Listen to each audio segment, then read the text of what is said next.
Hey friends, if you wish to fix critical errors on start menu on Windows, then please watch this video. I will guide you through the resolutions. So the first solution is to restart Windows Explorer.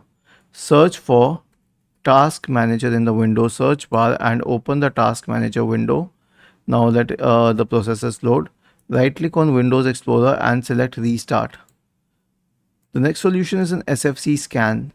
Search for command prompt in the Windows search bar and click on Run as Administrator in the right pane to open the elevated command prompt window. In the elevated command prompt window, type the command sfc /scan now and hit enter to invoke the SFC scan. The next solution is a clean boot to identify which software is causing the problem. So search for system configuration in the Windows search bar and open system configuration. Go to the services tab. Check the box associated with hide all Microsoft services. Click on disable all, on apply, then on OK, and finally restart your computer.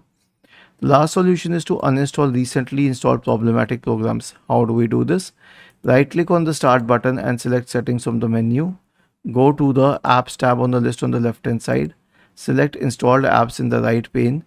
Sorted by date installed, and you'll find all the latest apps installed. So try deleting them one by one and check if it helps. Okay, and especially security programs, they should be removed. Was this helpful? If yes, then please subscribe to the channel, and if not, then let us know in the comment section of this video on how we could help you further. Thank you for watching this video and have a nice day.